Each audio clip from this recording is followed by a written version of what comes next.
Okay, thank you very much, ladies and gentlemen, for coming back so promptly. Right, well, thank you to those who passed me some questions for our panellists today.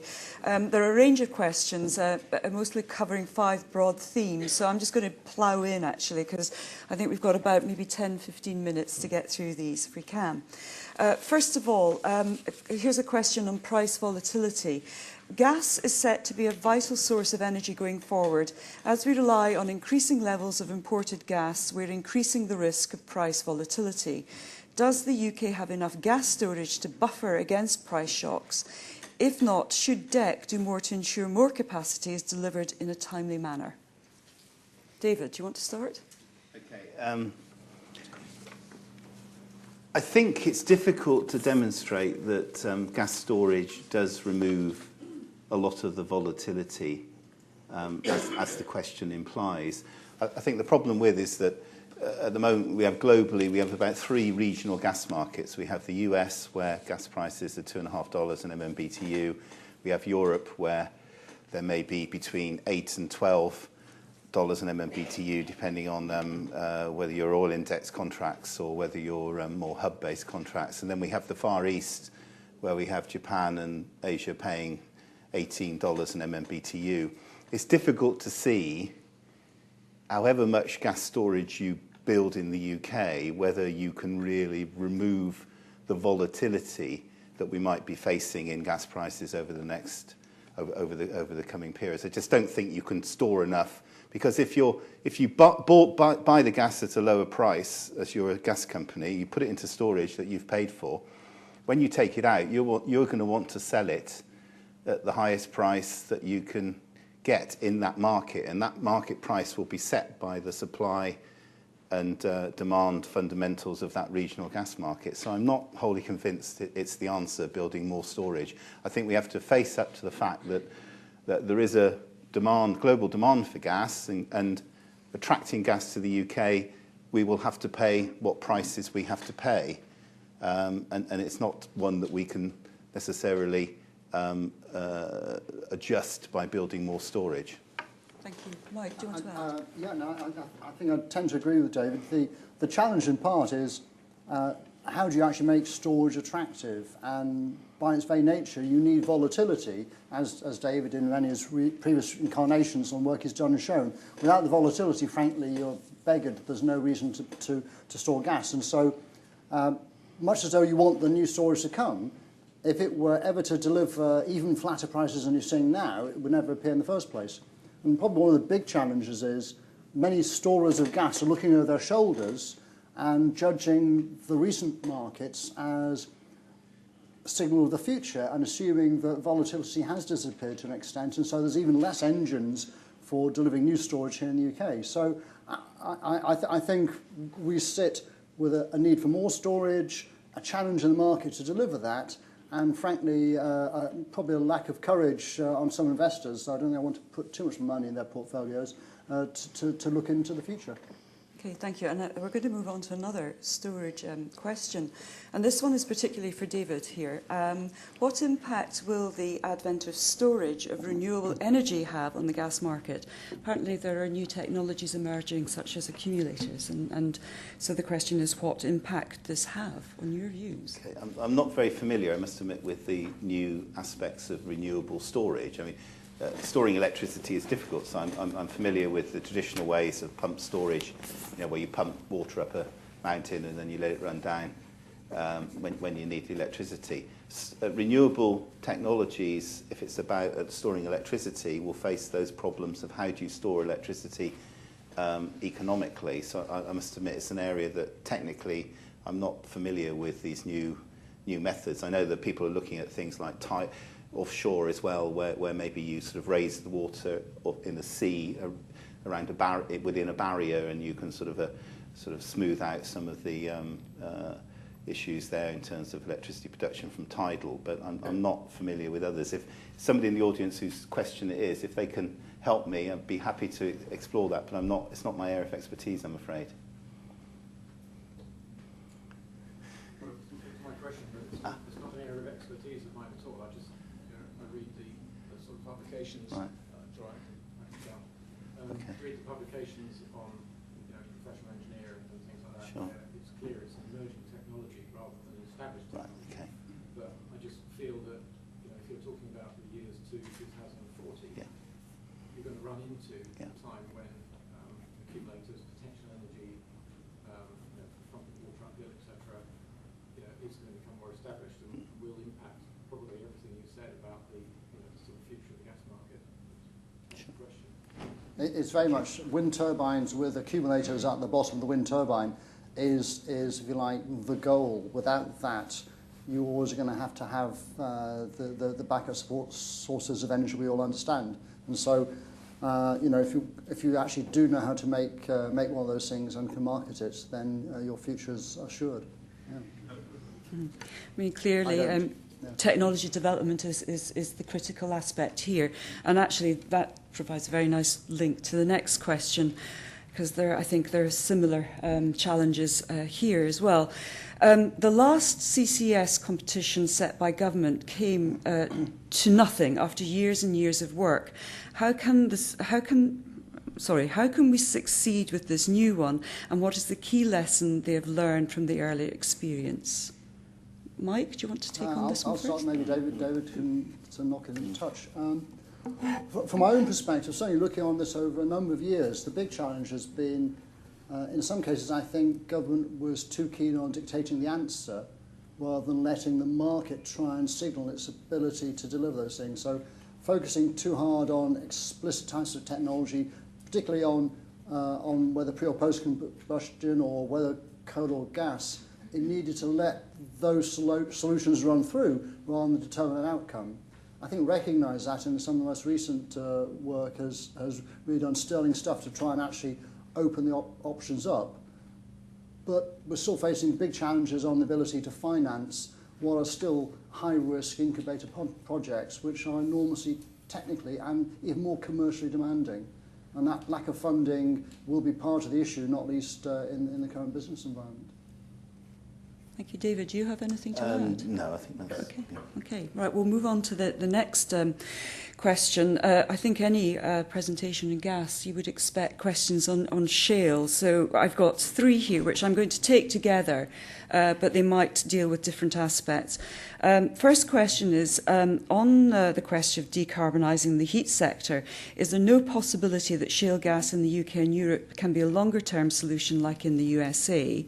And I'm going to couple that with, you mentioned UK offshore oil and gas resources. What about onshore resources of shale gas in particular? And finally, is there really a shale gas revolution in Blackpool? What impact might this have on Alex Salmond's plans for an independent Scotland to export to England? So nothing controversial there. Who wants to take that? Okay. Thank you. I'll kick off. Shale gas doesn't help with decarbonisation. Shale gas is exactly the same carbon content as conventional gas sources, so it's not anything to do with helping with decarbonisation.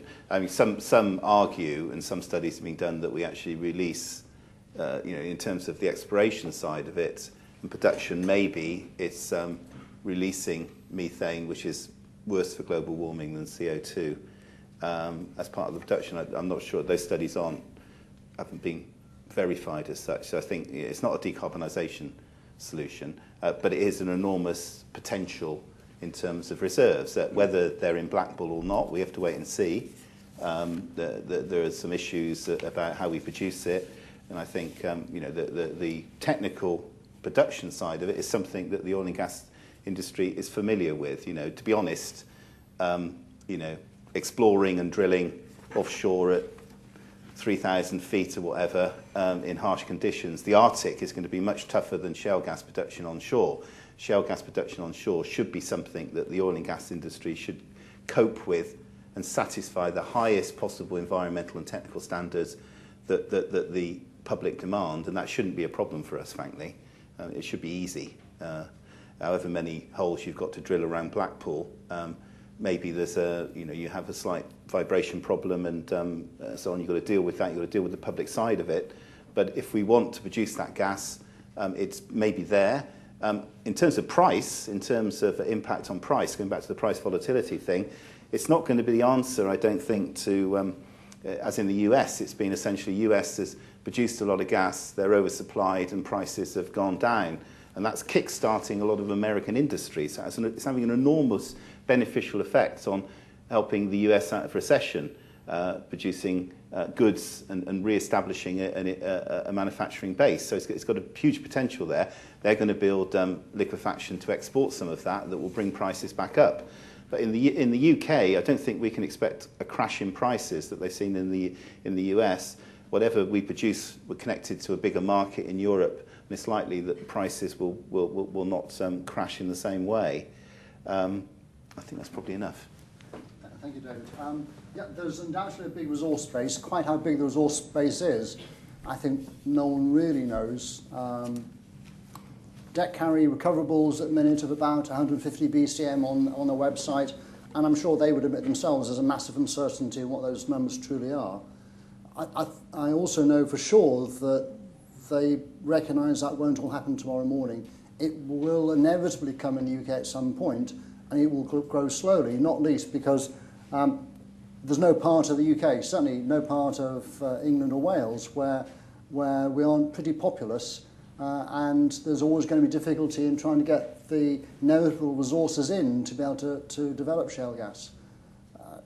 We see something, we talked about gas storage, but the enormous caution, nay hostility there is when you see gas storage implemented locally shows quite how difficult it is to get people to be involved on gas exploration and delivery onshore. So major customer holdback, much slower production, inevitably to come. We will need the stuff eventually for one reason or another, but a long, slow journey rather than anything rapid.